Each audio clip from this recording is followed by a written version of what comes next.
और अब बात उत्तर प्रदेश चुनावों की कर लेते हैं। पिछले चुनावों में बीजेपी ने यूपी में अभूतपूर्व कामयाबी हासिल की थी और इस बार चुनौती उसी नतीजे को दोहराने की है। यानी काफी कठिन चुनौती बीजेपी के पास है, जिसकी रणनीति बनाने कल केंद्रीय गृह मंत्री अमित शाह लखनऊ के दौरे पर जा रहे हैं। लेकिन उनके दौरे से पहले ही एक बेहद अहम खबर भी अब सामने आई है और यह खबर बीजेपी के कई मौजूदा विधायकों की नींद उड़ा सकती है। ये खबर क्या है, इसके मायने क्या हैं? गृह मंत्री शाह इस बार किस प्लान के साथ लखनऊ पहुंच रहे हैं? ये सब कुछ जानने के लिए आपको देखना होगा मेरे सहयोगी पंकज झा की ये एक्सक्लूसिव रिपोर्ट।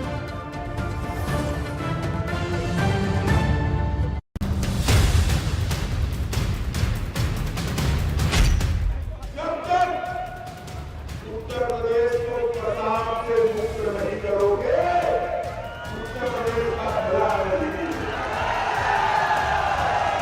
मैं बताऊं कसाब का मतलब क्या है?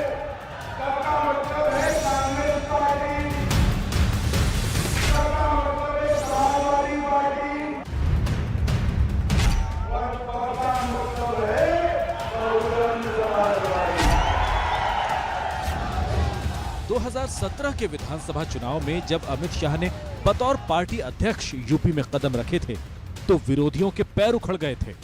सामाजिक समीकरण हिट रहा और उसको सुपर हिट बना दिया प्रधानमंत्री मोदी के कुछ चुभते सवालों ने। भाइयों बहनों, गांव में अगर कब्रिस्तान बनता है तो गांव में श्मशान भी बनना चाहिए। वो चुनावी शो सुपर हिट रहा।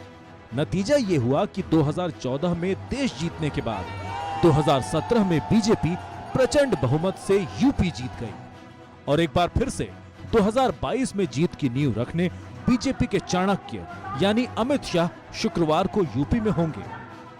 और उनके दौरे से पहले ही जो सबसे बड़ी बात निकल कर आ रही है वो ये कि बीजेपी इस बार अपने 125 विधायकों का टिकट काटने की तैयारी में है। कहा जा रहा है कि ऐसे नेताओं के खिलाफ उनके इलाके में एंटी इनकम्बेंसी लहर है। 125 विधानसभा क्षेत्र के वोटर्स अपने विधायकों से बहुत नाराज हैं।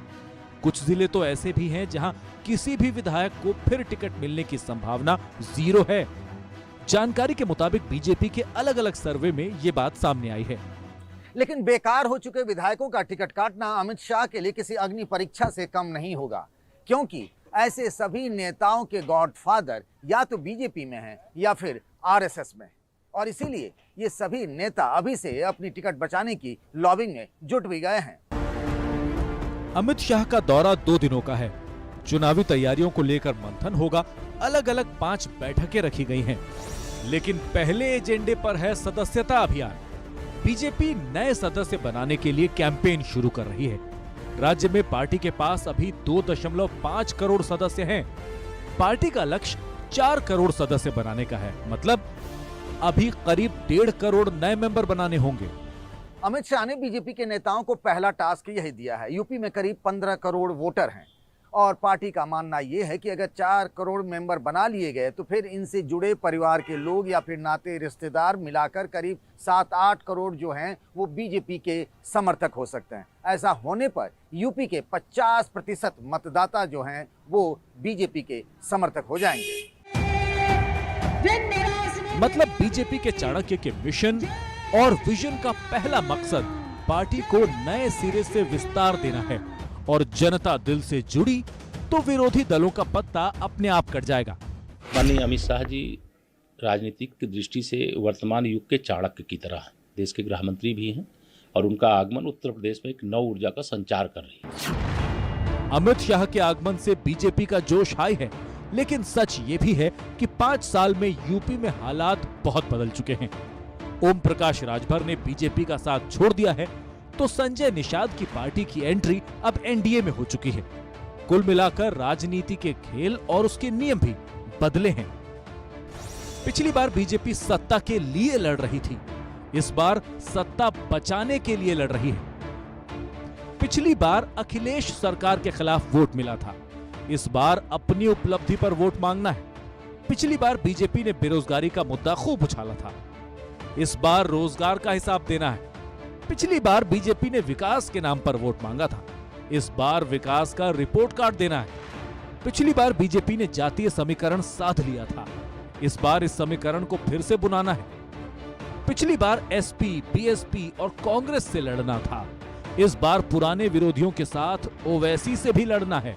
पहले सरकारें अपने लिए जीती थी, अपने परिवार के लिए जीती थी, उनको समाज से कोई लेना देना नहीं था, आस्था से कोई लेना देना नहीं था। 24 करोड़ लोगों ने यह तय किया है कि जिनसे आपने झूठा वादा किया था, वो झूठे वादे को हटाने वाले लोग एक बार उत्तर प्रदेश से भारतीय जनता पार्टी का सफाया करके रहेंगे। किसका दांव चलेगा, किसके दावे जीतेंगे, इसमें एक बड़ा अंतर अमित शाह की चुनावी रणनीति से तय होगा।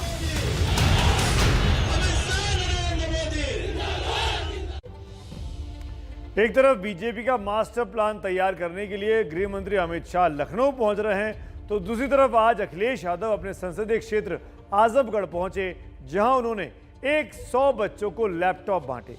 ये युवाओं को लुभाने के लिए भी था और बीजेपी को चिढ़ाने के लिए भी।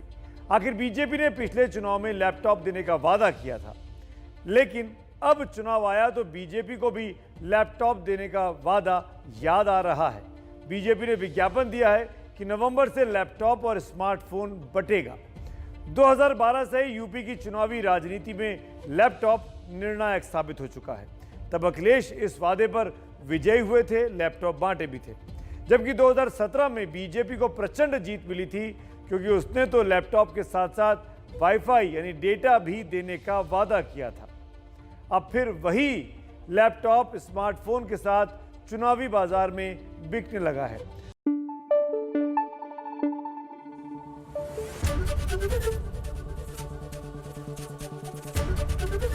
एबीपी न्यूज आपको रखे आगे।